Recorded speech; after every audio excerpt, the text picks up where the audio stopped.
When the police officer damaged her car, Candace Jameson knew it was not just an incident. It was the beginning of a fierce battle. The response she gave shocked even the most seasoned. But let's start from the very beginning. Candace Jameson was on a high. She had just accepted the position of director at a major tech company and felt confident that this move would open new horizons for her. On her first day at the new job, she decided to drive her brand new black SUV, a symbol of her success. The office was located in the heart of the city, and parking was always a challenge, but Candace was determined to overcome any obstacle.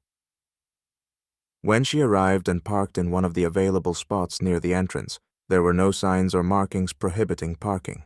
Candace quickly got out of the car, breathing in the fresh morning air, ready for an important first day.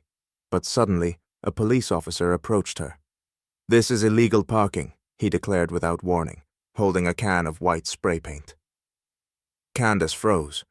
The officer, Senior Officer Kevin Taylor, looked like a typical authority figure, reserved, with an authoritarian demeanor.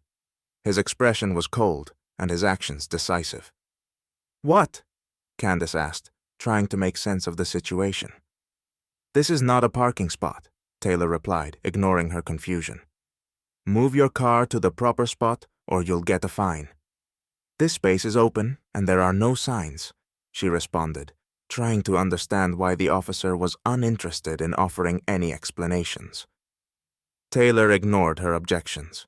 In the next moment, he aimed the can and sprayed white paint onto the hood of her car.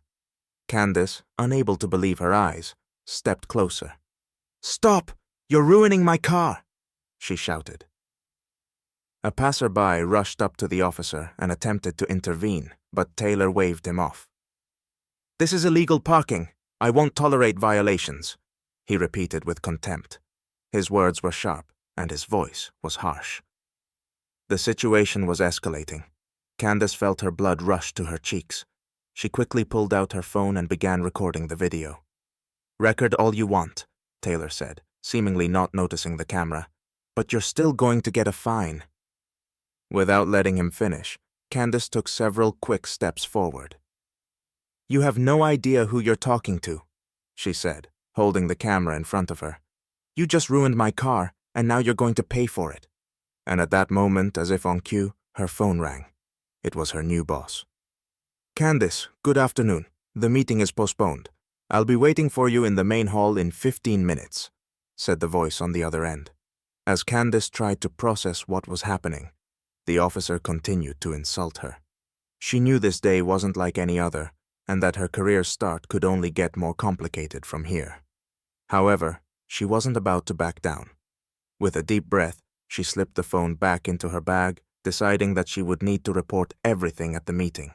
This incident would hardly go unnoticed. But the biggest surprise was still ahead. She had just confronted a man who didn't even know that she was his new boss. When Candace entered the meeting room, she tried to collect her thoughts. It was her first day at the new job, and she needed to show her determination and confidence. Her colleagues were seated around the table, each of them waiting for her leadership. But everything changed the moment the same police officer, Kevin Taylor, walked into the room. He was in civilian clothes, but Candace immediately recognized him. He was the same man who had vandalized her car in the parking lot without any explanation. Her heart skipped a beat. He didn't know who she was, but she knew exactly who he was. He approached the table and sat down opposite her, ignoring her gaze. Candace felt her face flush with tension, but she tried to stay composed. As the meeting came to a close, she could no longer remain silent. She stood up and walked towards Taylor.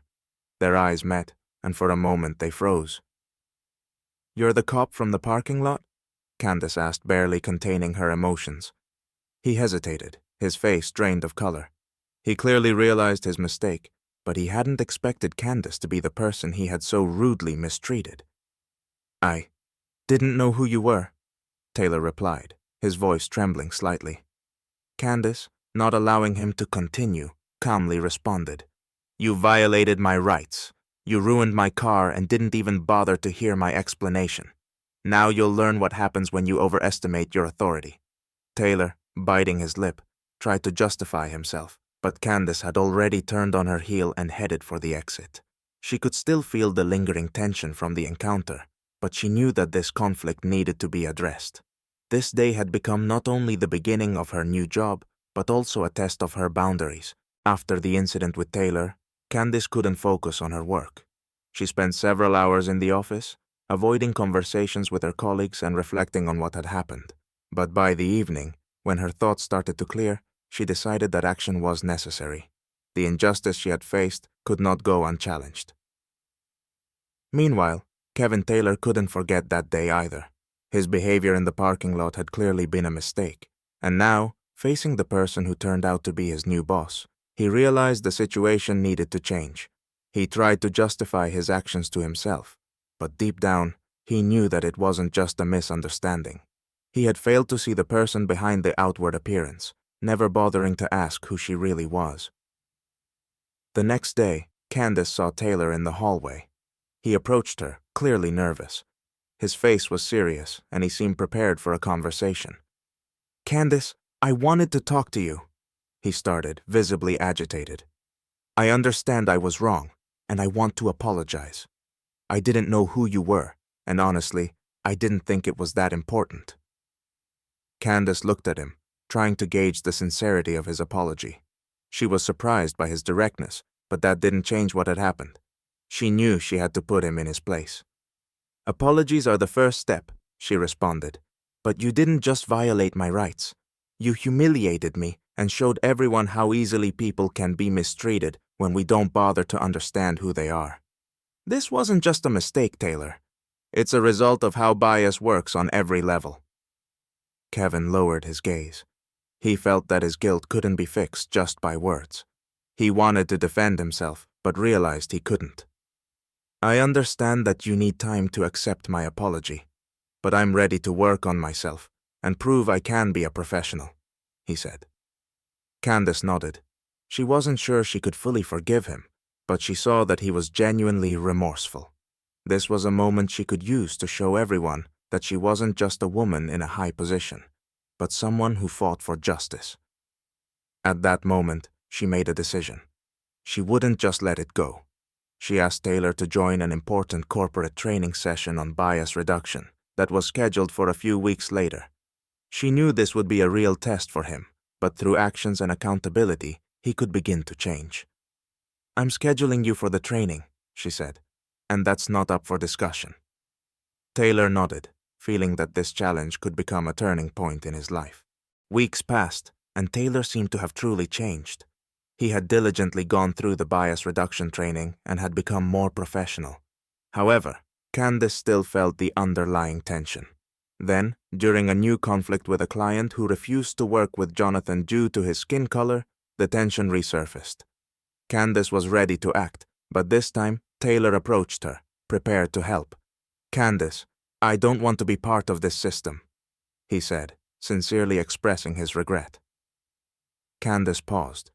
She still remembered his behavior in the parking lot, but at that moment, she felt that he understood. Together, they developed a plan to meet with the client and make it clear that bias would not be tolerated. During the meeting, when the client again tried to demean Jonathan, Candice firmly declared, "We won't work with you if you continue this behavior. My team deserves respect." Taylor supported her with his gaze, realizing that it was these kinds of actions that would bring about change. The client apologized, but Candice no longer sought excuses. This was her victory, not just over the client, but over the system. When the meeting ended, Taylor approached Candice. "You're creating a space where people can be themselves. I'm proud to work with you," he said. Candice nodded. Now, they were on the same side, and this was just the beginning.